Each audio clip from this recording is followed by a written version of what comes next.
I'm going to read one more section from this chapter, and I'm going to continue on. The color test. Black women have often united through the organization and formation of groups. Consequently, our division within these groups partially keeps us disjointed. Certain sororities in the 40s and 50s would not allow a sister beyond the hue of a light brown paper bag into their organization or their parties. The older generation of black folk remembers this clearly. If a sister with dark skin accompanied a sister with light skin, there were places that refused entry to the sister with dark skin if she failed the brown paper bag test. Our current divide has less to do with skin tone and more to do with class. Some organizations set their barriers so high that a sister who doesn't have money for dues and activities can't afford to become a member. Even if she did, if she doesn't have a sponsor, she still can't get in. Some groups disappear because they make themselves extinct through exclusion. As children, black girls quickly learn about differences in skin hue.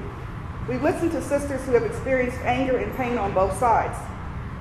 The sisters with light skin and the sisters with dark skin.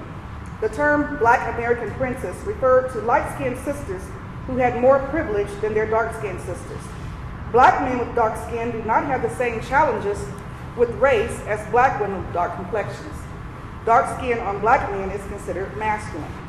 Before the 60s, when black was not considered as beautiful, a black man with dark skin who wed a woman with light skin would brag if his daughters were born with a light complexion.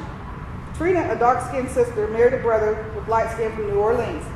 His family was what they called high yellow, and his mother and sisters treated her poorly. When Trina met his mother, she barely acknowledged her, gave her son a hard look, and retreated into her bedroom. This situation devastated Trina, and after facing obvious rejection, she grew angry and vowed never to go home with him again. When Trina had a daughter, she was born with a dark complexion and did not have good hair like the rest of her husband's family. Trina argued with her husband about visiting his family because she did not want them to reject their daughter because of her skin color. Myra, a sister with light skin, identifies herself as black but is often mistaken as white. She feels proud of her black heritage, but vividly recalls the rejection that she felt as a child. In junior high school, I was called half-breed names and girls picked fights with me. I wanted the girls to like me, so I began to buy friendships with snack and candy money that my mother gave me. Myra is now comfortable with her skin tone, and when anyone wonders if she is black enough, she doesn't care. Myra says, both of my parents are black, and so am I. Some sisters have a hard time identifying themselves as black. In our Women in Anger workshops, all of the women we surveyed were African Americans, but when we asked them to identify their race on paper, about 20% chose the category of other. When we asked some sisters why they chose this category, they replied that they had white relatives or Indian blood in the family tree. This section is called Good Hair, Bad Hair.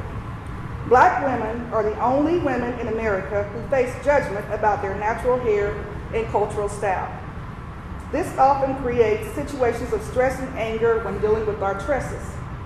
When sisters attempt to wear their hair naturally, they are sometimes penalized if their hair doesn't resemble Caucasian hair. 4 sisters were going out to a club in DC, and one of the sisters, Ebony, wore dreadlocks. She warned the other women that they might not be admitted to some of the trendy clubs in DC because of her hairstyle. And this is, a few years back. The sisters looked at one another and decided that all of them looked nice and met the dress code. After all, these were African American clubs that they were going to. When they arrived at the club, Ebony was held at the door.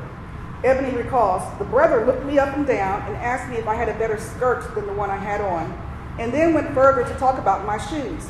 I knew it was about my hair. So I left the entrance of the club before I went off. I'm thankful that my girlfriends weren't too upset with me because we had to leave. Sheena wears weaves, braids, and wigs to keep up with the latest hip-hop look. She hates to go to the beauty supply store because she has to deal with the Korean shop owners. I'm a loyal customer, and every time I go in there, they watch me like a hawk, following me around every aisle. One day I just went off and told them I was sick of them treating black women that way.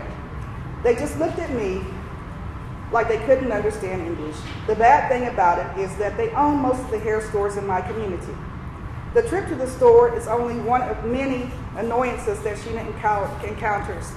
Every time I wear a weave or a wig, I have to hear what someone thinks about it. When one of her friends told a man with whom she was developing a relationship that she was wearing a weave and that her hair wasn't any longer than the snap of her fingers, Sheena remembers angrily. I decided to wear my hair short for a change, so I cut it. And then I start to let it grow out again. My man friend looked at me with surprise because he couldn't believe how long my hair had grown. That's when he asked me why I had been wearing a weave. Sheena was shocked to hear that her girlfriend would offer up such information and indicate that she was nearly bald. Sheena wouldn't have cared if her romantic friend had discovered that she was wearing a weave naturally when he began to playfully run his fingers through her hair. She usually laughs when this happens or tells me outright that she has a weave and stop trying to feel for it. But she couldn't comprehend why her friend would want to wound her by making a big deal out of it, suggesting that she was nearly bald.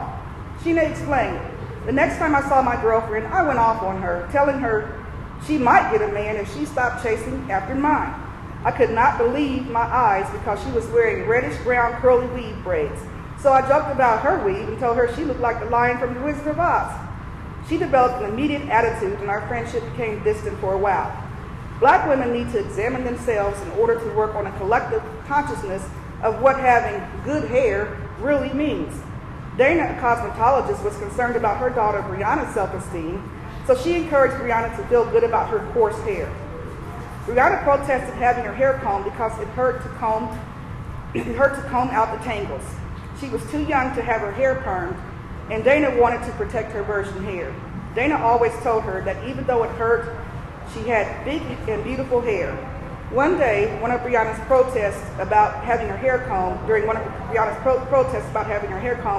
Dana told her that she would have to have her hair combed like the rest of the girls at her school. Her daughter confidently commented, "They have flat hair. I have big hair." Although her daughter had painful experiences getting out the tangles, her mother referred to these tangles as love knots.